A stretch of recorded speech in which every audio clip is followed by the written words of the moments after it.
नमस्कार, सत श्री अकाल, आदाब, स्वागत है आपका हमारे YouTube चैनल स्टडी हर पल पर। आज हम जानेंगे शीत युद्ध के बारे में, कोल्ड वॉर। ये एक ऐसा समय था जब पूरी दुनिया में तनाव था, अलग अलग विचारधाराओं की टक्कर थी और हर वक्त न्यूक्लियर एनाइलेशन का खतरा मंडरा रहा था। 1945 से 1991 तक अमेरिका और सोवियत संघ, दो सुपर पावर्स जिनके भविष्य के लिए बिल्कुल अलग विचार थे, एक जियोपॉलिटिकल चेस मैच में उलझे हुए थे जिसने दुनिया को आज जैसा हम जानते हैं वैसा बनाया।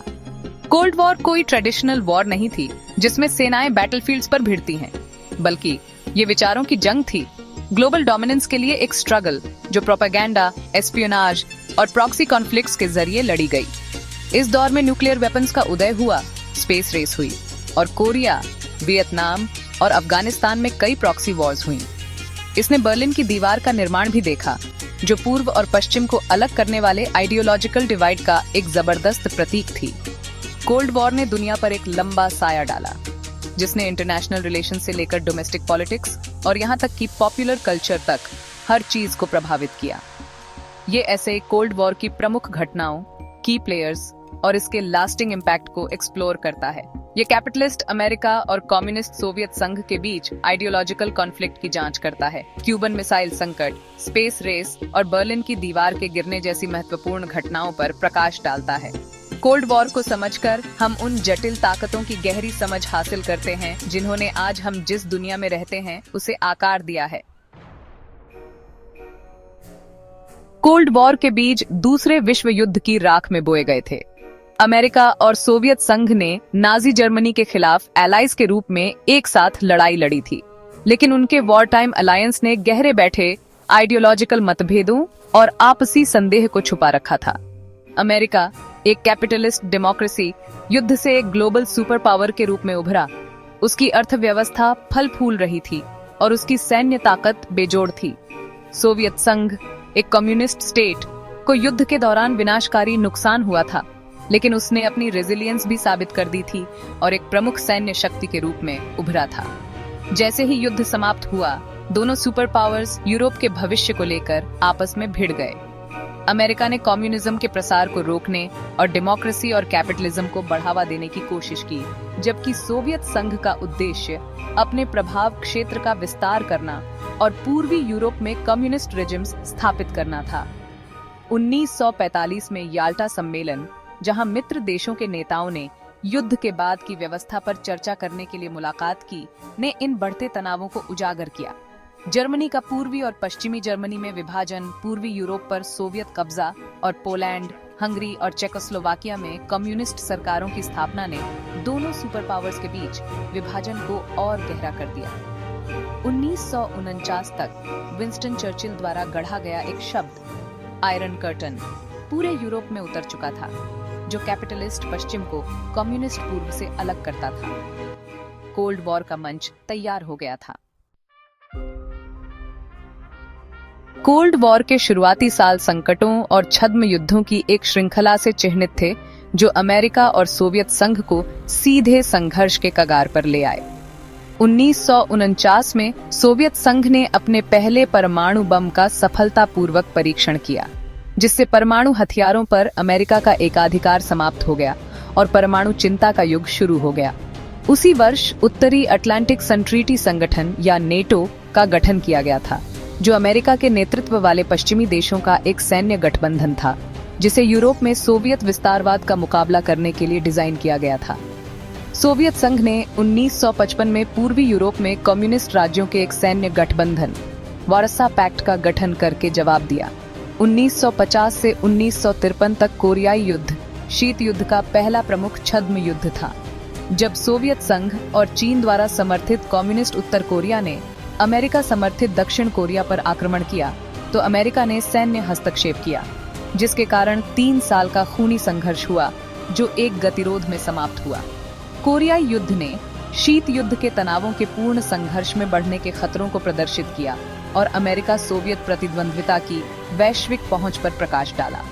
एक और फ्लैश पॉइंट 1948 से 1949 तक बर्लिन नाकेबंदी थी, जहां सोवियत संघ ने पश्चिम बर्लिन तक सभी भूमि और जल पहुंच को अवरुद्ध कर दिया था, इस उम्मीद में कि पश्चिमी सहयोगी शहर पर नियंत्रण छोड़ देंगे। अमेरिका और उसके सहयोगियों ने बर्लिन एयरलिफ्ट के साथ जवाब दिया, एक विशाल एयरलिफ्ट ऑपरेशन जिसने लगभग 1 साल तक पश्चिम बर्लिन को भोजन, ईंधन और अन्य आवश्यक वस्तुओं की आपूर्ति की। बर्लिन नाकेबंदी और एयरलिफ्ट ने दोनों पक्षों के सन रिजॉल्व को प्रदर्शित किया और यूरोप के विभाजन को और मजबूत किया। शीत युद्ध की प्रतिद्वंद्विता पृथ्वी तक ही सीमित नहीं थी। यह अंतरिक्ष अन्वेषण में वर्चस्व के लिए अमेरिका और सोवियत संघ के बीच एक प्रतियोगिता अंतरिक्ष दौड़ के साथ ब्रह्मांड में विस्तारित हुई।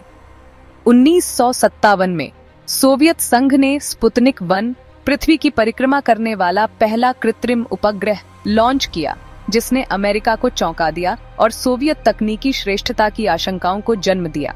स्पुतनिक के प्रक्षेपण ने अमेरिका को अपने अंतरिक्ष कार्यक्रम में भारी निवेश करने के लिए प्रेरित किया, जिसके कारण 1958 में नासा का निर्माण हुआ। अंतरिक्ष दौड़ शीत युद्ध के लिए एक प्रतीकात्मक युद्ध का मैदान बन गया, जिसमें प्रत्येक महाशक्ति तकनीकी उपलब्धियों के मामले में एक दूसरे से आगे निकलने का प्रयास कर रही थी। सोवियत संघ ने 1961 में एक और बड़ा मील का पत्थर हासिल किया, जब यूरी गगारिन वोस्टॉक 1 पर सवार होकर पृथ्वी की परिक्रमा करने वाले अंतरिक्ष में पहले मानव बने। अमेरिका ने चंद्रमा पर एक आदमी को उतारने के अपने प्रयासों में तेजी लाकर जवाब दिया, एक लक्ष्य जो अंततः 1969 में महसूस किया गया, जब नील आर्मस्ट्रांग ने चंद्र सतह पर अपना एक छोटा कदम रखा। अंतरिक्ष दौड़ का दोनों महाशक्तियों पर गहरा प्रभाव पड़ा। इसने रॉकेटरी, सामग्री विज्ञान और दूरसंचार में तेजी से प्रगति को प्रेरित किया, जिनमें से कई में नागरिक अनुप्रयोग थे। प्रतियोगिता ने दोनों देशों में राष्ट्रीय गौरव और वैज्ञानिक महत्वाकांक्षा की भावना को भी बढ़ावा दिया। दुनिया खतरे में, क्यूबाई मिसाइल संकट। शायद शीत युद्ध का सबसे खतरनाक क्षण अक्टूबर 1962 में क्यूबाई मिसाइल संकट के साथ आया। तुर्की में अमेरिका द्वारा परमाणु मिसाइलें रखने के जवाब में सोवियत संघ ने फ्लोरिडा के तट से सिर्फ 90 मील दूर क्यूबा में गुप्त रूप से परमाणु मिसाइलें स्थापित करना शुरू कर दिया। जब अमेरिकी खुफिया विभाग ने सोवियत मिसाइल स्थलों की खोज की, तो राष्ट्रपति जॉन एफ कैनेडी ने क्यूबा पर नौसैनिक नाकाबंदी लगा दी और मिसाइलों को हटाने की मांग की।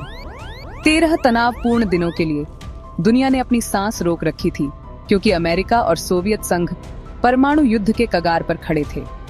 कूटनीति और ब्रिंकमैनशिप के संयोजन के माध्यम से संकट को अंततः टाला गया। कैनेडी और सोवियत प्रीमियर निकिता क्रुश्चेव एक गुप्त समझौते पर पहुंचे। सोवियत संघ क्यूबा पर आक्रमण न करने की अमेरिकी प्रतिज्ञा और तुर्की से अमेरिकी मिसाइलों को हटाने के एक गुप्त समझौते के बदले में क्यूबा से अपनी मिसाइलें हटा लेगा। क्यूबाई मिसाइल संकट परमाणु युद्ध के विनाशकारी परिणामों का एक गंभीर अनुस्मारक था। इससे भविष्य के संकटों के दौरान संचार की सुविधा के लिए वॉशिंगटन और मॉस्को के बीच एक सीधी हॉटलाइन की स्थापना हुई। संकट ने अमेरिका और सोवियत संघ के बीच संबंधों में शांतिवस्था दौर की भी शुरुआत की। शीत युद्ध का चरम, शांतिवस्था और अंत। अब बारी आती है वियतनाम के संघर्ष की। 1955 से 1975 तक वियतनाम शीत युद्ध का एक बड़ा युद्ध क्षेत्र बना। अमेरिका ने यह सोचकर हस्तक्षेप किया कि वियतनाम में साम्यवाद को रोका जा सके, लेकिन वियतकांग लड़ाके अपनी गुरिल्ला रणनीतियों से अमेरिका को चौंका रहे थे। लाखों सैनिकों और नागरिकों की जान गई और आखिरकार 1975 में वियतनाम साम्यवादी बन गया। इस कड़वे संघर्ष के बाद दोनों महाशक्तियों को लगा कि इस टकराव का अंत जरूरी है। 1968 में परमाणु अप्रसार संधि NPT पर हस्ताक्षर किए गए। इसका मकसद था परमाणु हथियारों की दौड़ को रोकना, और फिर 1972 में SALT I समझौता हुआ, जिसमें दोनों देशों ने मिसाइलों की संख्या सीमित करने पर सहमति दी। फिर होता है अफगानिस्तान का युद्ध 1979 to 1989। 1979 में सोवियत संघ ने अफगानिस्तान पर कब्जा कर लिया। अमेरिका ने अफगान लड़ाकों, जिन्हें मुजाहिदीन कहा जाता था, को हथियार और धन दिया। यह युद्ध पूरे 10 साल चला और अंत में यह सोवियत संघ के लिए एक बड़ी आर्थिक और सैन्य विफलता साबित हुआ। अब शुरू होता है सोवियत संघ का पतन 1985 में मिखाइल गोर्बाचेव ने सोवियत संघ का नेतृत्व संभाला। उन्होंने देश को बचाने के लिए 2 नई नीतियां लागू की। पहली नीति जो वह अपनाते हैं उसे रूसी भाषा में कहा जाता है ग्लासनोस्त, जिसका अर्थ है खुलापन। दूसरी नीति जो वह अपनाते हैं उसे रूसी भाषा में कहा जाता है पेरेस्ट्रोइका, जिसका अर्थ है पुनर्गठन। इसमें अर्थव्यवस्था को सुधारने का प्रयास किया गया, लेकिन यह नीतियां देश को बचा नहीं सकी। 1991 में सोवियत संघ बिखर गया, 15 नए देश बने और शीत युद्ध का अंत हो गया। वीडियो अच्छी लगी तो लाइक, शेयर और कमेंट करना मत भूले। कृपया हमारे चैनल को भी सब्सक्राइब करें।